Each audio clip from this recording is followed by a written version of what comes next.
Good evening, Dr. Lam. Good afternoon. How are you, Connie? I know that's you. I'm doing good. We're back to work today. Good. Back to work today. Well, Yes, that's a sir. good thing. All right, we got about 1 minute. I'm gonna grab something to drink right quick. My throat gets parched. I'll be right back. We'll get started.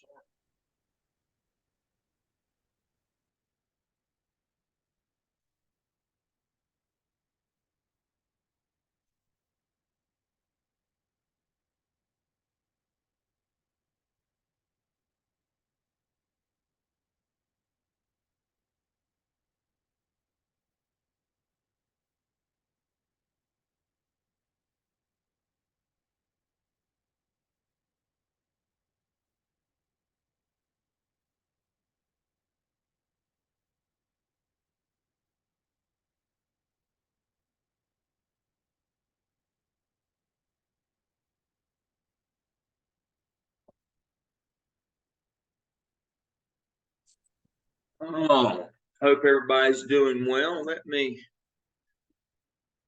if that email went through. I just sent myself.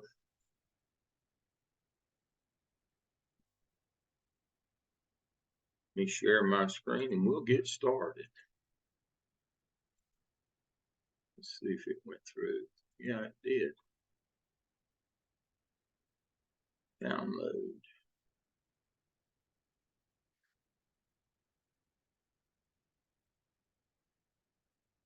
Let's see if it'll open.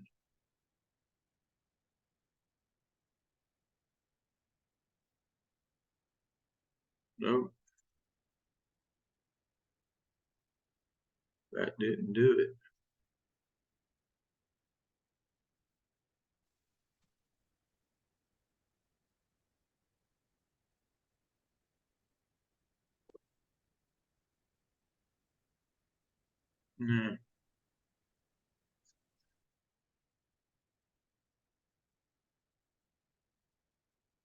There it is. Can y'all see my screen? Yes. All right. If you live long enough, you turn out wrong sometimes. And so I was wrong today, but it's the happiest wrong I've been in a long time. Kim is one of our colleagues. She's in 605. I had her last semester. Been working a good bit with her interviewing. We did a session over the weekend again, and I always tell you we're going to do interviewing later tonight, but I always tell you that nobody gets the battlefield promotion. You got to be an assistant principal first. Well, I was wrong. Kim interviewed for assistant principal a couple of weeks ago, and they were so impressed that the principal said, I'll go to the central office and we'll just hire her. They interviewed her, and so she's going to be the principal now at Andrews Elementary School in Cherokee County. And so congratulations to Kim.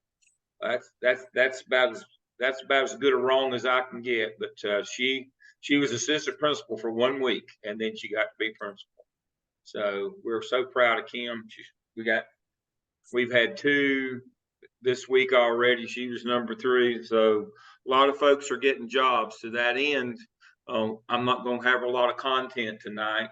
I'm going to go over our weekly schedule and a couple other things. And we'll talk about the CAP a little bit, and then we're going to talk about interviewing. Our stars of the week, Shanika, Paul, Tara, Kathleen, have all finished their skip. Congratulations to them. Again, our discussion board 6 for the week. Let me share my screen on our weekly schedule. Need that. Let's see. There it is. And then for discussion board 6, Connie did a great job on regulatory review. As I told you, Angela, a very comprehensive narrative that shows that she has kind of understood what's going on. And then Shanika, again, very thorough in her answer. So those are our stars of the week. But everybody's a star. You've all done well. Let's finish up strong here and get our material. So next week's your last case study. try to touch on everything that you've done in the MSA program so far. It's about EC, it's about protected class, it's about law, it's about instruction, it's about monitoring, it's about master schedule, it's about using those skip parent meetings to help you. It's about being in communication with your parents. It's about personnel and instructional supervision. It touches pretty much everything that you've covered in Mel's program so far. So I'm very much looking forward to your presentations next week. I know you'll do a great job. And that'll be it. That'll wrap us up for the summer. I can't believe the time's just flown by. I've had the best time with y'all. Y'all have been better students than I've been instructor, and I'm appreciative of that. I've had a great summer with y'all. Dr. Singh, I don't know if he's on yet or not. He was trying to get on. I don't know if he's here or not. But anyway, he'll be with us next week. If he doesn't make it tonight, he's switching planes. But so that's where we are. We've got our class tonight and then one more. So for our class tonight, again, congratulations to Kim on being the new principal at Andrews up in Cherokee County. I want us to look quickly at the CAP. I had a question this week from Alex in the other class, and it's a pretty astute question. He said, I looked at it and they presented the data and they also did a survey for their own data in task one. And I said, that's exactly right, Paul. That's what you do. See, what we're doing is we're confirming the reliability of that data from the teacher working condition survey in these 5 areas. So if you're in South Carolina, you got your parent and teacher survey, your principal has a copy. If you're in North Carolina, you got your teacher working condition survey, and it's online. You can just go get it. But you pull up these 5 sections, there's 12 sections. You pull up these specific 5, and you look at the individual items. You find the lowest 1 or 2 in each of these sections, and you resurvey them back out to your faculty as a needs assessment. You ask the same questions that it has on the TWC. The lowest 1 or 2 in each area is the one that you should double check to make sure that they're still low at your school. Then come up with a set of recommendations that you think would address those. And then in task 2, you go out and you ask teachers, what do you think would fix this problem? Here's what I recommend. What do you think? Why is it low and what would it fix it? That's what the qualitative means in 2. Qualitative means interviews. And so, as it says, the candidate will use qualitative data instruments, and that means interviews. Now, if you have to do an open-ended survey, that's okay, but you're better off to do interviews for qualitative. But now make sure that you're in context. You say, here are the problems that we have. Here's a set of recommendations. You're required to do that. Here's what I think. What do you think? And if you do that, the CAP jumps off really fast and really easy for you. That's the next thing that you'll be doing when it comes to fall. I'll leave my shell open. I don't know how long they'll leave it up. They normally take it down at the end of summer school. If they do, you can put work in and I'll check it. I'll continue to work with you if you want to work on your CAP over the break. You've got nearly a month, and so you're not behind. But you got to knock out the CAP and the SIOP, finish up your competency folio. Let me speak to competency folio. When you go in to do your competencies, and I'll stop my share for a second here. When you go in to do your competencies, you'll notice that they don't always fit. Just get 21 in there, because some of them you do the OMA and the skip. Some of them it calls for like the CAP and the SIOP. Well, you haven't done those yet.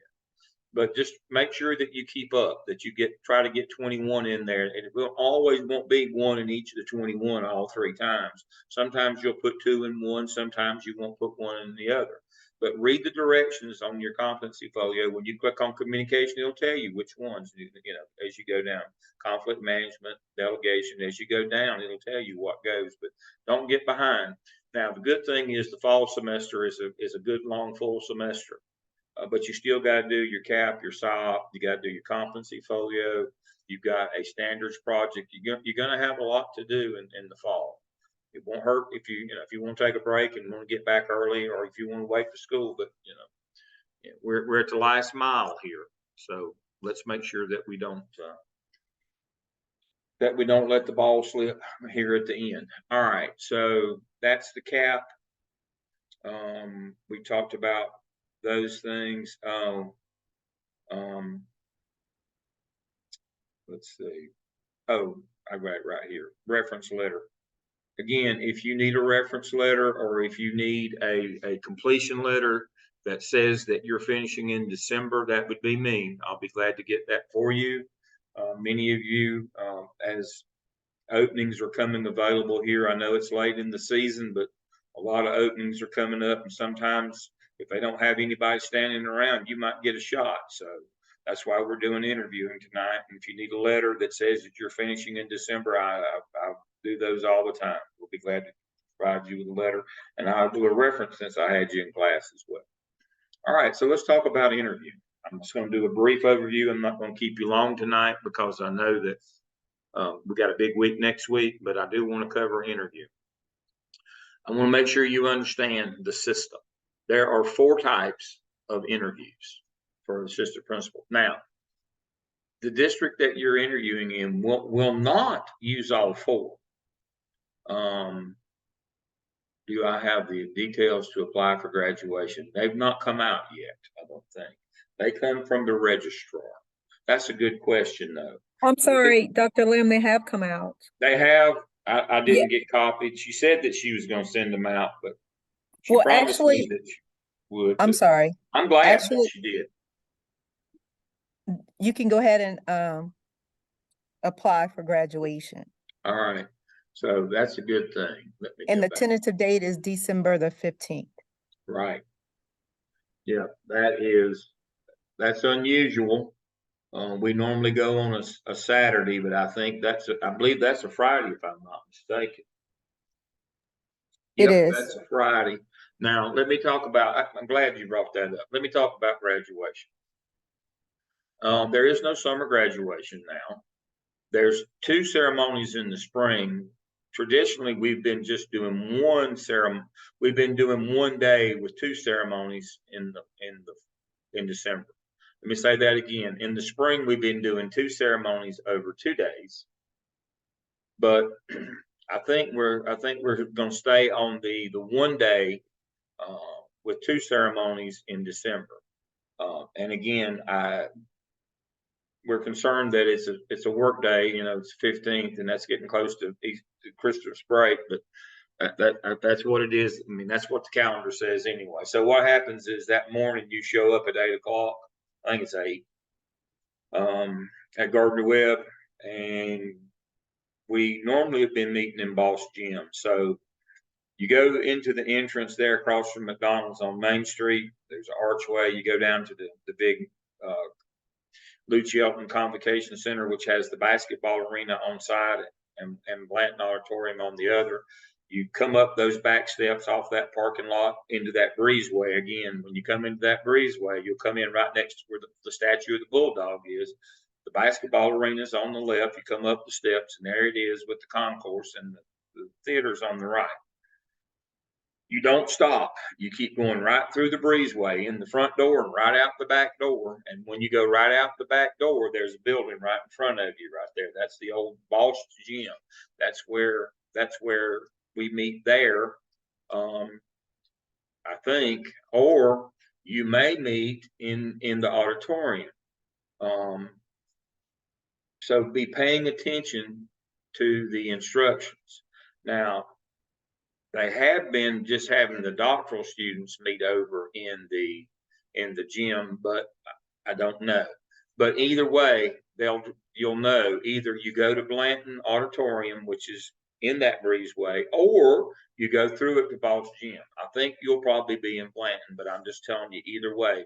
If you go up into that concourse up the steps from the back, you'll find us. And they'll put this out closer to the time. All right. And so we'll have a ceremony that morning. I think it starts at 9. You got to be there at 8. It's over about 10:30. That's the universities. Now, don't be upset and don't be mad. They're not going to call your name.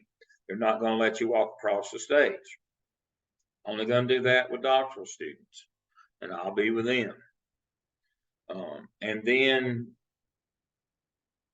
they'll have you stand up and be recognized. You'll just stand up as a group, and then when we process back out, either at 11:00 or 1:00, we'll go right back in the same place, and we'll have the College of Ed ceremony. Well, not only will you get to cross the stage and have your name called where everybody can take pictures in the big gym, we will also, I will put a hood on you. I will hood you. You'll get your master's hood. So make sure that you have it on the proper arm and that you have it turned the right way. So I won't put it on upside down and strangle you. So make sure you do that. Now, the good thing is I'm tall enough with long enough arms. I don't generally have a problem. But men, it's traditional that you take your cap off when I put the hood over you so that we don't get it tangled up. Ladies, you don't have to take yours off because many times it's pinned up, but I'll get it on without knocking your hat off. And then we'll put it on. And then when you come down the steps, we'll have a big long table where you get a swag bag, you get a nice bag. And then you pick up all the swag that you want. We'll have cups and pens and notebooks. We'll have t-shirts. We'll have all kind of goodies for you when you come down that line. Now, if we do the in between, if we have to wait, we'll have to go somewhere else and wait to get out of the weather. But we'll have some lunch for you, I think, if we do that. We've been doing that. So I hope that we can just go right back in at 11. That waiting around, but I'll be with y'all at that one. I'll be up on stage. I'll call you up. I'll hug you, shake your hand. You'll get to just see how big I am. My beard will be grown out by then. And but we'll rejoice and have the time of our lives. We truly will. We'd love to meet your spouses, your children, your parents, whoever you can bring them all. There's no limit on the number of seats. There's no tickets. You can bring everybody. We do ours in the gym so that there's plenty of room. Last December, we had more than everybody else put together. Our folks show up. And we're proud of that, and we want to celebrate with you. We take pictures. Lord have mercy, we just have the time of our lives. And I am so thankful when you come. I know it's hard to get there, but it really is a fun time when everybody comes. We take pictures. We take pictures individually. Let's see if you can see that one on the screen. Yeah. That's what my beard will look like by then. That's me and one of my doctoral students in December.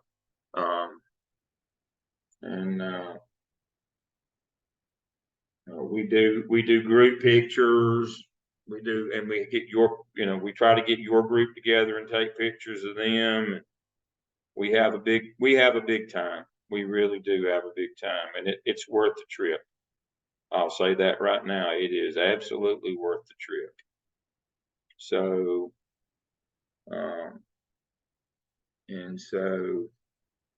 it'll be a good time. So that's all in one day in December. So if you make plans now to get off that Friday, and it'll be a full day. We'll have you out by about 1 o'clock. Hopefully, if not, we'll have you out by 2:30 if we have to wait, but in between. But it's a big time, and I can't recommend it highly enough to come and see the place. If you hadn't seen Gardner Webb, it's in the middle of nowhere, but it's a beautiful campus.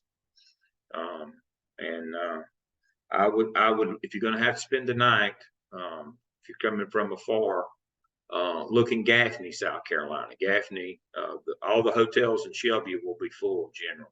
There's only 2 towns. Shelby's in North Carolina, Gaffney's in South Carolina. They're about 15 minutes on either side of the campus. Generally, you have better luck and better rates in Gaffney than you do in Shelby, and they don't sell out as quick. So Gaffney, South Carolina, and Shelby, North Carolina is where the hotels are. There is one hotel in Bowling Springs. It's very expensive, but it's booked years in advance. I doubt you get one at the American Inn. But that's the only hotel in town. There's just one. It's not really a town. We know we just have one stoplight in Bowling Springs, right in front of the president's office. That's the only stoplight in town. So not a big place. You're probably going to have to stay about 15, 20 minutes out.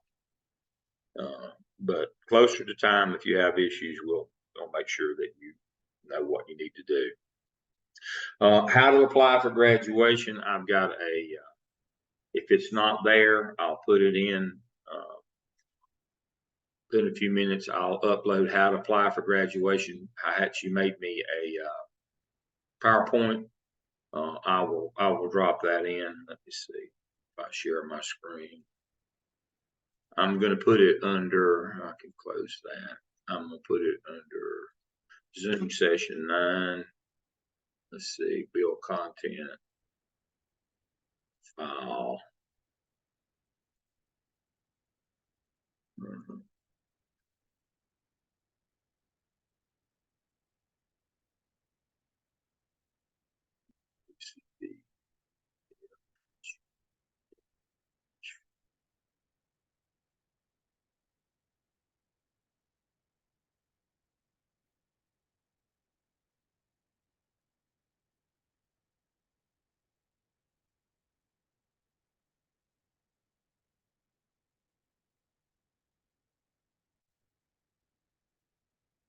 I'll put this under Zoom session 9. Here's the PowerPoint that she sent on how to do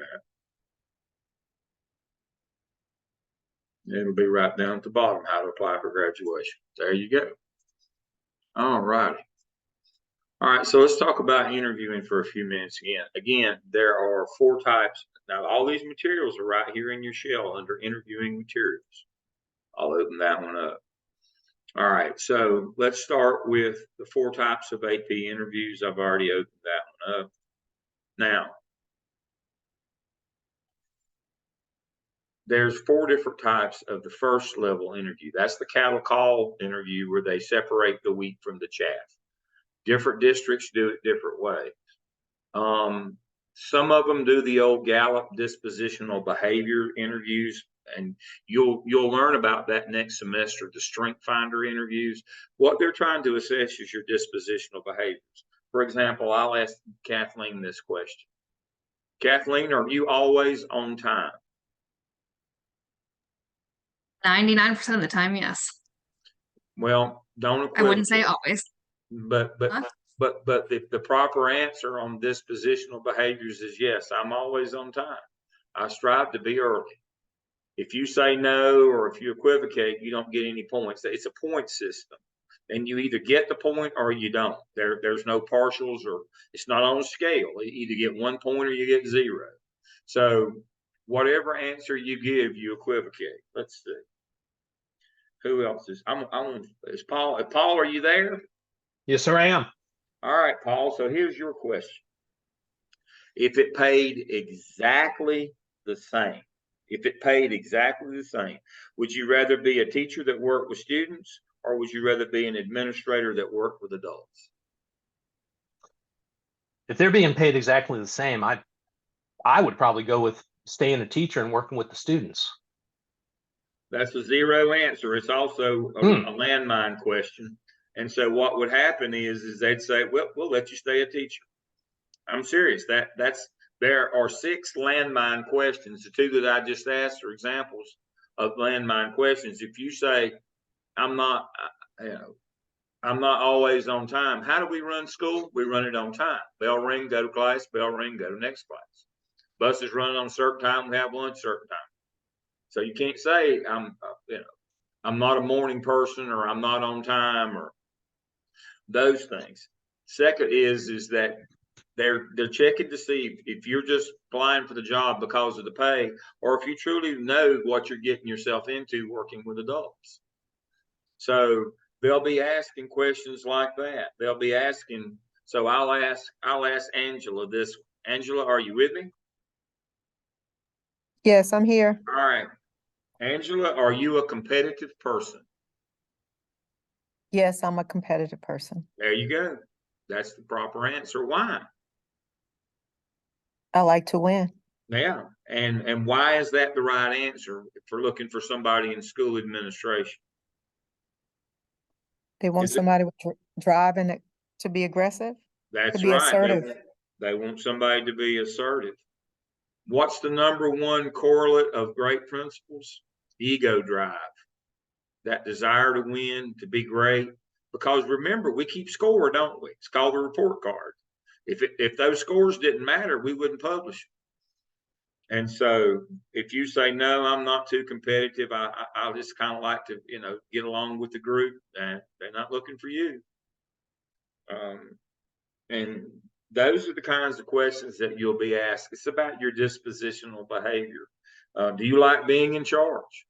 They'll ask that one. Yeah, that's why I want to be principal. You know, are you willing to accept the responsibility? Yes, I am. Those are the kinds of dispositional things they'll ask if they do Gallup/Strength Finder. Not a lot of districts use it. It's kind of fallen out of favor, but some still do, or they'll ask some variation of it. So that's the first type. The second type would be an in-basket activity. Again, this is the oldest of the old school, but I did hear of one district that's still using it. Some of the more rural districts still believe in the reasoning activities, and so let me show you that one right quick. I'll move that out of the way.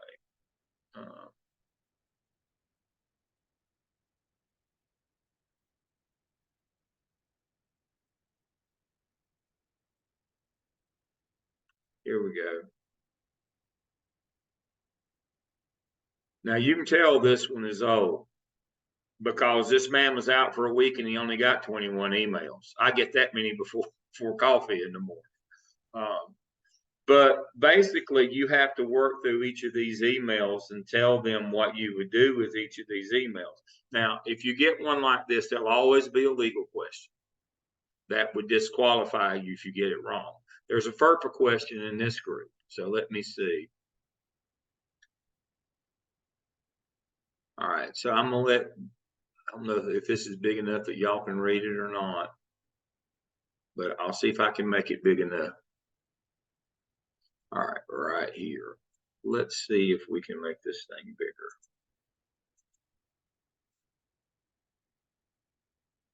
All right, so what do you see is wrong with item number 2? This is the legal question. There'll always be one of these in it, and this is a disqualifier. They want to talk to the students. There you go. And the students probably have not had a release form. That is correct. Filled out. It's a FERPA violation. Now, not only that, can we let press come on our building without permission from our public information office? Can you speak to the press without permission from your public information office? Absolutely not. You can't speak with the press. They certainly can have no access to children. So there'll always be one of those kinds of things, something about the press or something that would violate FERPA without question. You'll always have one of these. The rest of these, if you know, are fairly easy. Now, sometimes they do this as well. And I want you to look at this and tell me which one of these, if you have to tell what you're going to do with each one of them. You write a little sentence on the reasoning activity, but also you have to categorize each of these 21 emails in one of these 4 quadrants. One of these 4 quadrants is a landmine. If you put anything in it, it will disqualify you. Which one is it? Quadrant 4. Quadrant 4. No. Number 3, because if it's urgent, it has to be important. That's exactly right. Number 3.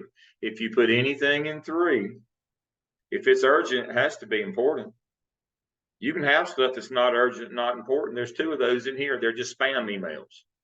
You just throw them away. They're not urgent, not important. But urgent, there's no such thing as urgent and not important, as Kathleen just pointed out. So you can't put anything. That's a reasoning activity. So make sure that you sit and think it through. Read each of the choices and think them through. You know, are those, you know, number 3, those 2 terms are mutually exclusive. It could be not important, but then it can't be urgent. But if it's urgent, it's got to be important. That's what reasoning is. So again, I heard of a school district, a fairly big one, using this again. I guess maybe they felt like their administrators weren't making good decisions. Especially during COVID, they made a lot of bad decisions. So now they're using this to screen again. This is a reasoning activity. Again, it's old school, but it's kind of fell back into favor again, just like the Gallup interview. They're looking for people who are not going to shy away. A lot of people wilted during COVID, folks. I hate to tell you this, but when times got tough, they didn't make it. A lot of them have quit. A lot of them have moved on. They're looking for people who've got enough nerve to do this now, got enough ego. got more ego than ability. That's what we're looking for. So these have kind of come back into favor. Now, the traditional ones that have been used more in the last 10 years are the other two. And the first one is the data dive, a data analysis project. It's exactly what you did for the app sale last semester, where they give you a set of data. They give you a few minutes and you come back and tell them what you found and what you do, just like you did. Again, it's standardized test scores, just exactly what you did. Now, you do understand, I can let that one go, that every school in North and South Carolina has to have a closing the gap program. That's what your school improvement plan is all about, is you identify the subgroups on your campus that you could close the gap with a local initiative without having to spend a bunch of money. It's called a closing the gap program. You have to do that. And so what you do is you do what we did in the app sale. You look at your subgroups or your and you look for grade level or subgroups and find out where your low scores are, and you try to do something with them. Well, that's what they'll give you. It's called a data analysis project. Let me share my screen and show you what that's kind of going to look like. Close that.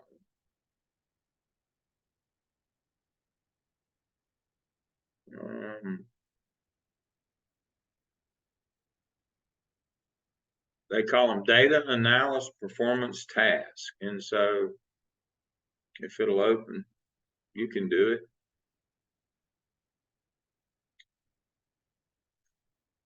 They'll give you some data. They'll, significant change in your school demographics, and they'll tell you about free and reduced lunch, and then they'll show you your actual teacher turnover, and they'll show you your data. They'll show you your student scores. There you go. Sound familiar? Same thing you did in the app sale. And then you'll come up and they'll give you a task to do. And they'll do that with you. So I mean, that's you know that one like the back of your hand because you've already done it. So that's the third type. The fourth type, which some of the bigger districts were already doing, but has become highly popular after COVID, is the virtual learning. And here's an example of the one that's used in Charlotte-Mecklenburg, where and what's kind of discerning about them is sometimes you're not looking at people, you're looking at a dark screen. Now, here's the trick. If your window is like mine is, you look at yourself. That way it makes it look like you're looking at the person on the other side. But here is the trick on the virtual interview. Let's see. Virtual interview questions right here. This is the ones that they'll ask you things like this. But here's the trick. Sometimes they'll give you the questions in advance, or they'll let you read through them first, or they'll give them to you like the day before or whatever. It's a trick. It's a trap. You can take notes, but do not bring your notes to the interview. And especially don't do like I do. Sit here, I bring mine, but don't read from them while you're doing the interview with them. So here is the trick. Get you the small batch about that big of the yellow Post-it sticky notes. Now pay attention to the direction that the glue is, and you post them around the edge of your monitor so that you can refer to your notes without them seeing you look down or reading the notes. That is the trick. Now, if you read your notes during a virtual interview, that will disqualify you. That's one of those landmine deals. So make sure that you understand that.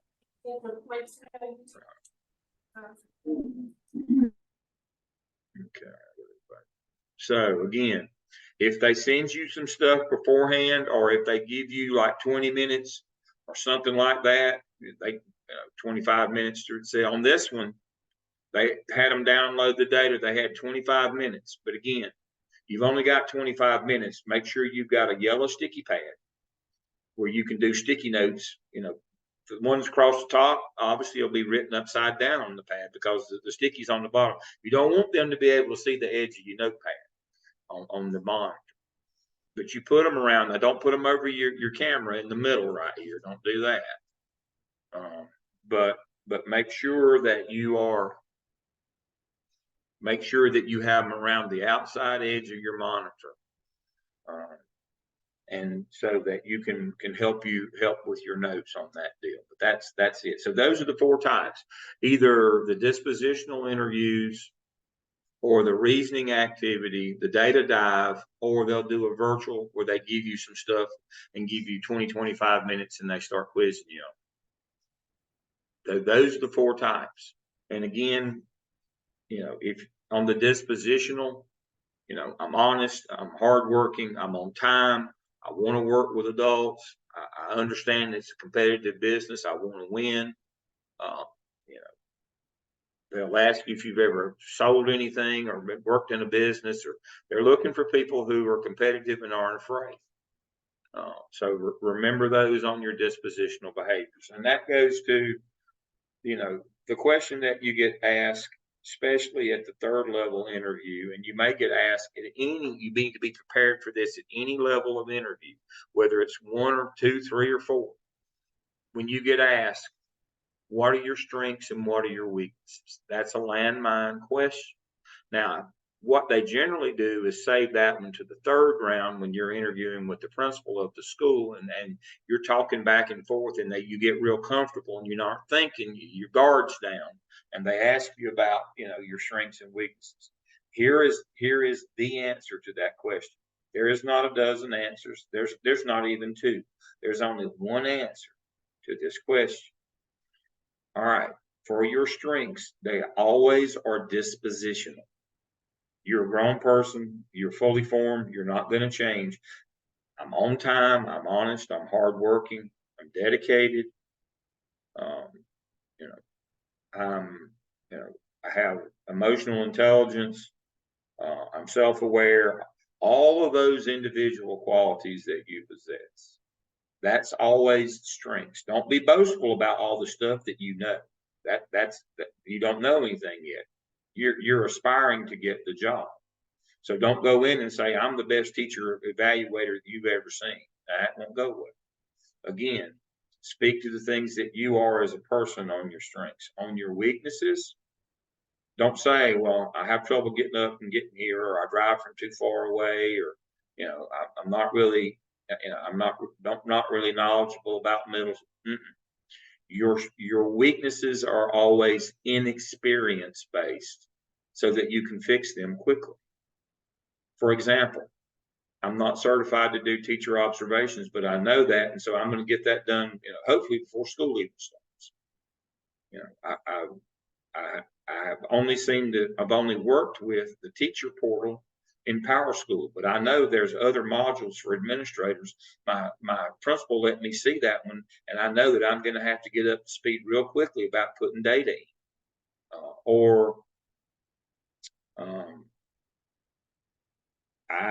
I've seen EVOS, my EVOS, but I've only ever seen the schools. I've not seen the portal, but I know how to interpret that, and I know I've got to learn more about EVOS.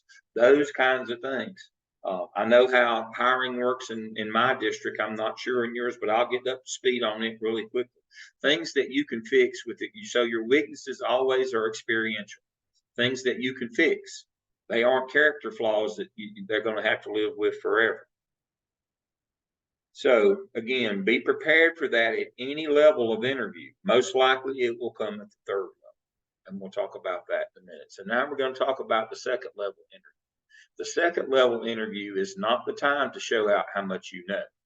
The 2nd level interview is a group interview with civilians that don't know all the acronyms and don't know all the ins and outs of how school works that you do. And the worst thing you can say to them is say something like, well, last year I supervised our MTSS program. Oh, you don't know what that means. Well, you just called them stupid. Well, of course they don't know what MTSS means, but don't use acronyms. Don't do things like that. So what I have prepared for you, let me share my screen, is a slideshow, a quick PowerPoint. And what that PowerPoint has on it is questions you're most likely to be asked in that group scenario that may have parents, it may have community members, it may have students, it may have teachers. But and it may have one administrator, but the thing that's consistent with them is they represent various stakeholders. And the idea is to see if you can communicate with them on their level without making them feel deficient or dumb. And so here is the group-led interview. So the first thing they generally ask you about is your leadership style. Well, if you said I'm a transformational servant leader, they don't know what that means. And you'll learn about that next semester. And you probably already have some idea what that is now. Well, they have no clue what that means.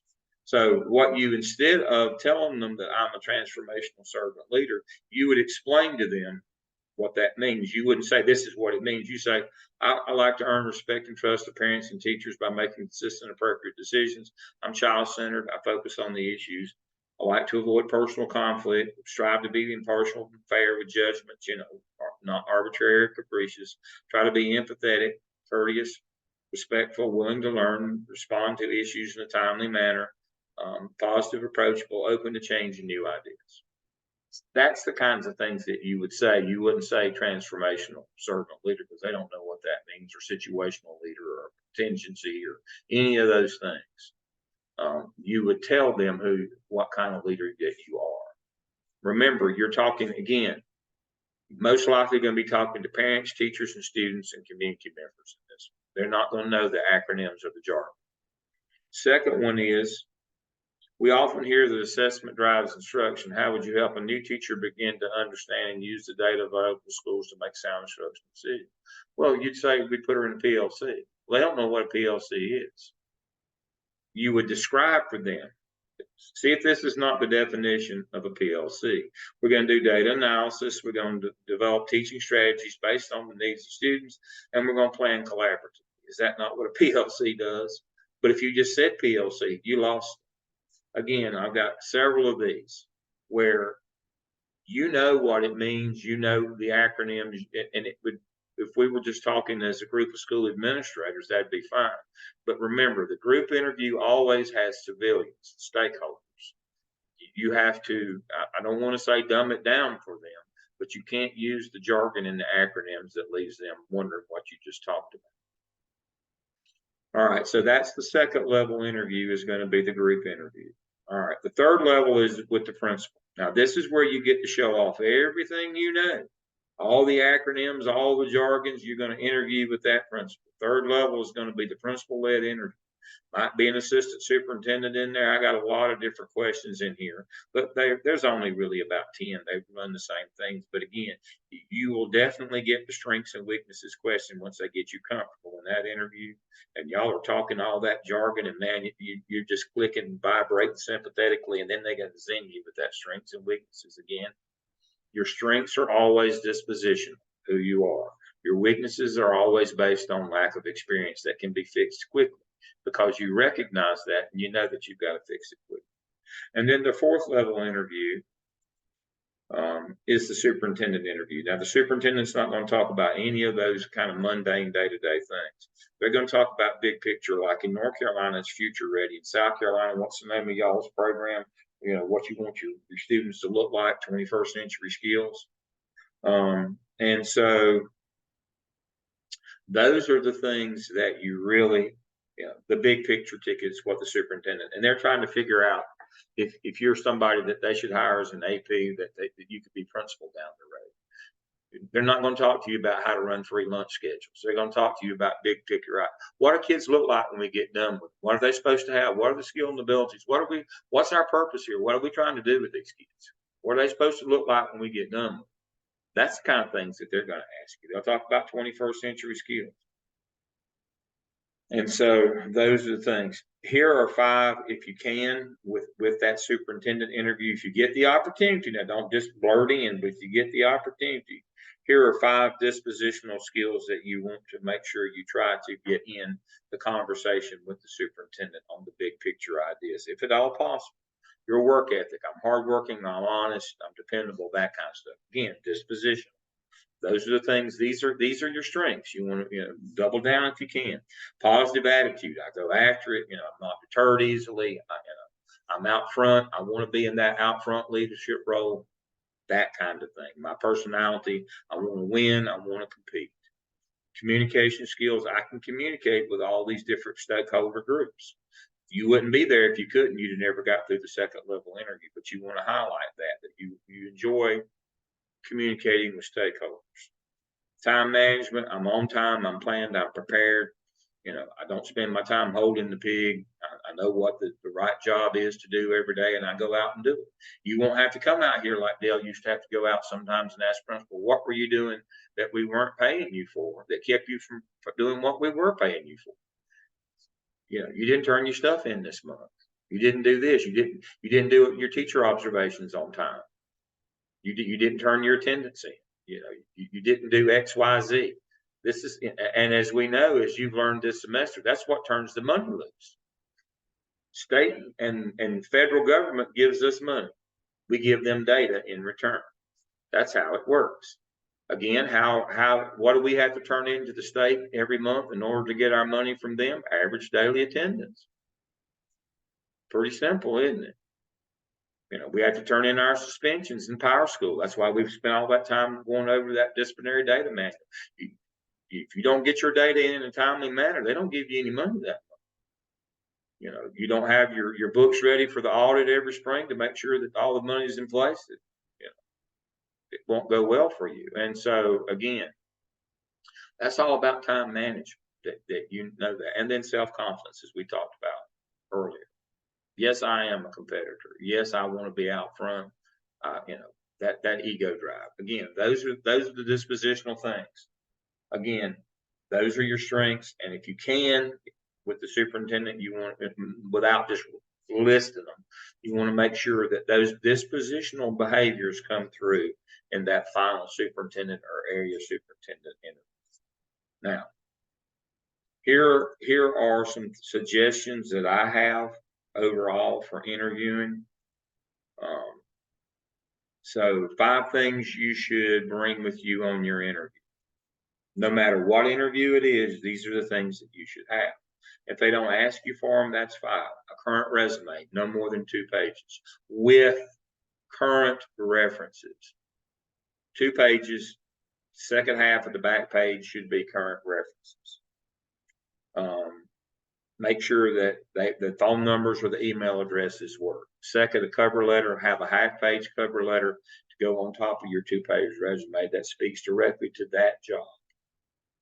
Third, your references need to be on the back page. Fourth, a strategic plan. Now, you don't have to bring a strategic plan with you, but again, they may show you data about the school, but even if they don't, they may ask you what you think needs to be done at their school. What are they assuming that you've done? That you've looked at A, their report card, and B, their teacher working condition survey. So you should be able to speak to their strategic plan or what you thought might go in their strategic plan because you have looked at their report card and you have looked at their teacher working condition survey. Don't ever walk into a school for an interview or do an interview for a particular school that you don't know what their data is. And then your portfolio, and that's that link to your artifact portfolio that you're doing right now, that competency folio. Make sure you have that link. A lot of times they won't want to read. You can do a 2-page evidence summary of the 6 evidences that you did. They've got where they much prefer that link to your artifact portfolio so they can see what you did.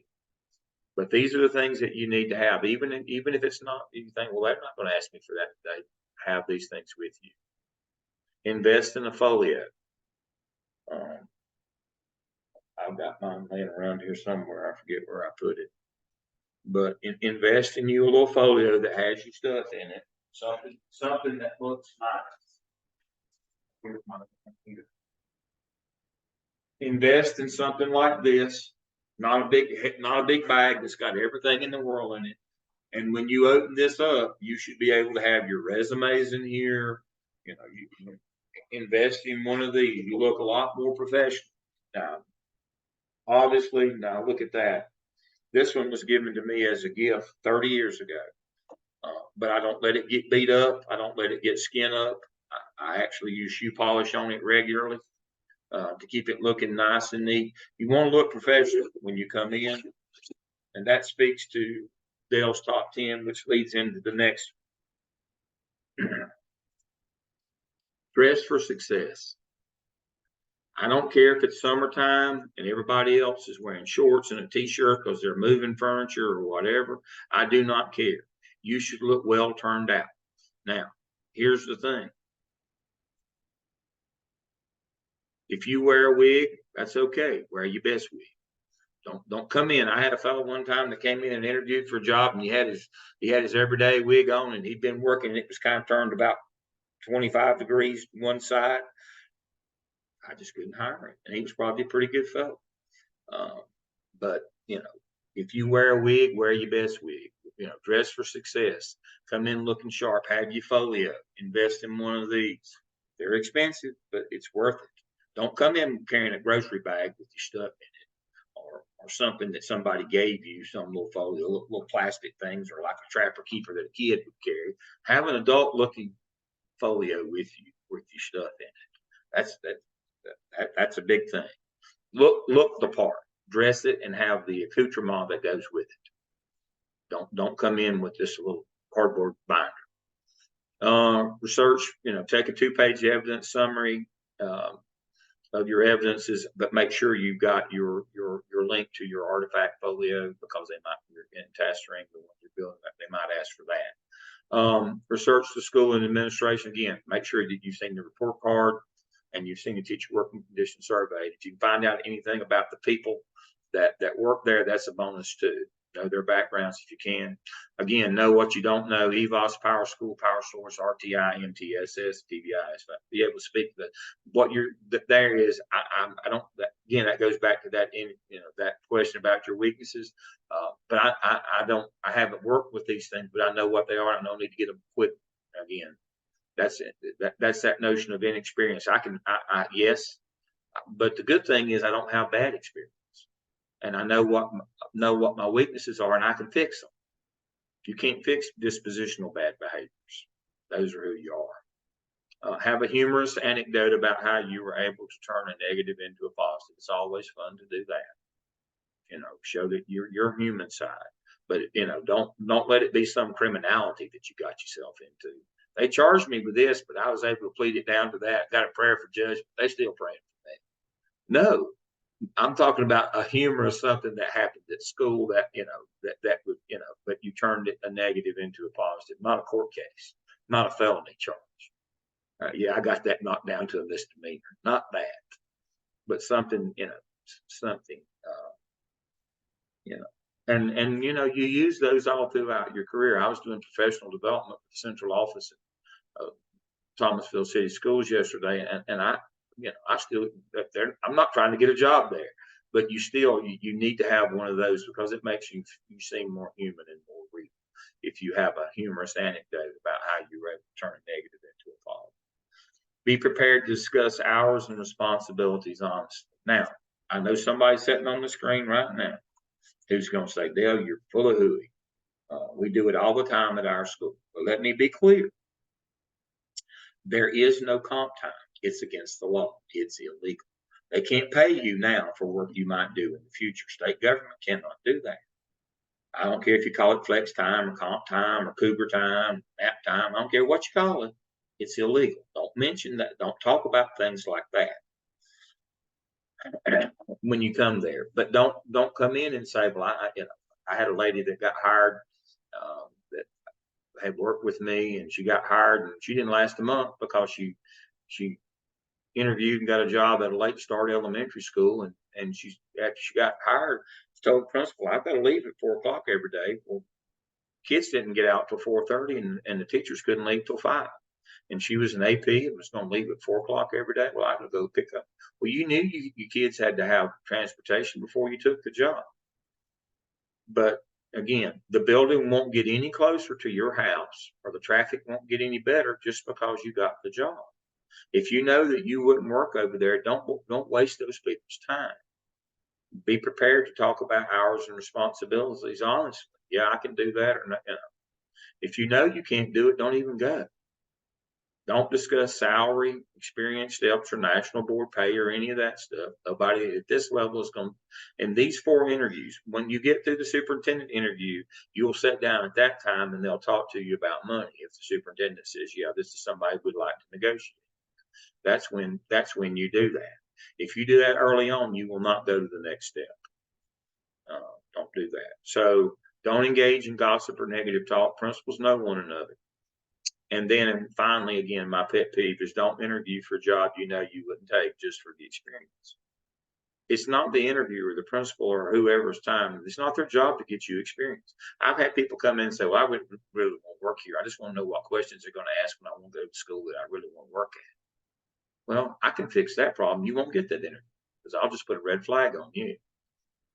And you'll never get another interview in this district. Again, if you know that you don't want to work there, it's not the kind of school, or the location is bad, don't waste those people's time. That you know how we talked about in human resources, how much of the burden now is put on schools to do reference checks and background checks, interviewing and the paperwork. They're swamped. They're going to pick about 5 resumes. Don't be wasting their time. If you know you're not going to work there, again, it's not their job to get you experience.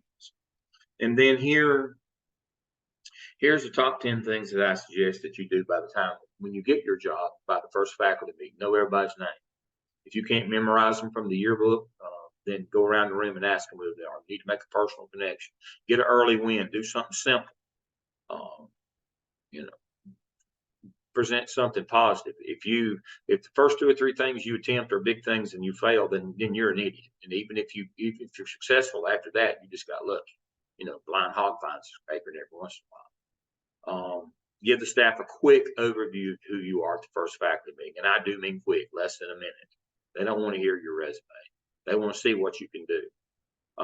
Volunteer for something nobody else wants to do. Lend a hand, be a servant leader.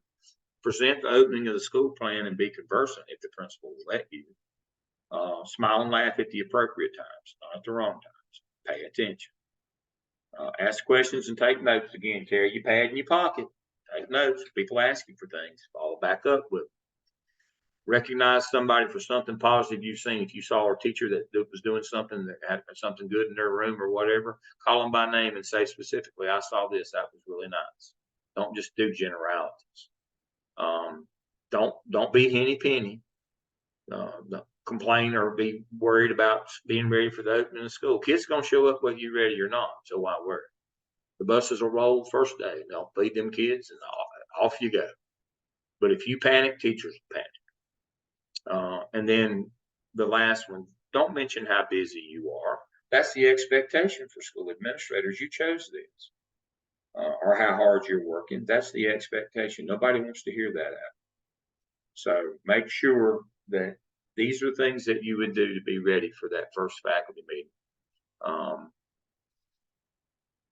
Again, if you can understand, you're only new till lunchtime the first day you're there. After that, you're either part of the problem, part of the solution. Don't you dare show up at the first faculty meeting and be just as green as grass. Don't know anybody's name, don't know anything, and start and say, well, I'm new. No, you're not new. Is this your first day? No. Well, then if it's after lunch on the first day, you ain't new. We need your help. That's why you're here. Where's your notepad? Write this down. I need this. You're not new. But if you claim you are, people will treat you that way forever, and you won't ever have a chance to get old. I tell you that. I'll put you out of business. And finally, tonight I've got 2 minutes left here. The last thing is things definitely not to say in an interview. 5 questions you should never ask in a job. When will I be promoted? I don't know. I mean, nobody knows how soon you'll get to, Sometimes they'll try, well, what's the average length of time people are assistant principal? Are you average? People, my doctoral students ask me all the time in statistics, how long is this going to take me? I don't know. I know how long it would take me because I know how smart I am. You're the one in question here. What we're trying to determine is how smart you are. And so that question never goes well. What's the salary? Again, we don't talk about salary until the superintendent has given us the okay, and then we negotiate the salary or we find out. When can I expect a raise or a promotion? We don't know that. What kind of flex times options do you have? Again, flex time and comp time is illegal. Don't ask that question. And then don't ask any question that shows you haven't been listed, that they've already covered that. All right. So that's a quick overview. These materials are right there in our shell. I do individual sessions with my doctoral students. I do individual with students in the MSA program. We focus on these things, but if you will follow those simple steps and know what you're walking into. First thing when somebody says, I've got an interview coming up, what kind is it? Which one is it? Do you know? Ask them, find out. And we'll focus on what we're going to do. That's why I said I worked with Kim 3 times, worked with her twice on AP, and then I worked with her on a principal. I mean, it's not luck, folks. The harder you work, the luckier you get. It's not luck. We don't depend on luck. We have a plan on getting jobs. We know what they're looking for. We know how to answer questions. We understand what they're trying to do or what their purpose is. We know what kind of interview we're walking into. It works out pretty good. If we don't, if we just show up fat, dumb, and happy, it will go well for you. And you just won't. You got to be prepared. You got to be professional. Again, dress sharp, wear your best wig, and carry you a nice folio. Look the part, and it'll work out for you. All right. I'm so looking forward to your case study next week, our last one, and we'll wrap it up. Again, y'all have been great students this summer. There's no but coming. I really enjoyed working with you. If I don't get a chance to remind you of that again next week, you're all stars. Let's get after it. I'll see you next week. Thank you. Good night. Bye-bye. Thank you, Dr. I have Lab. a quick, Thank you. I have a quick question. Yes, of course you do. I was waiting on it.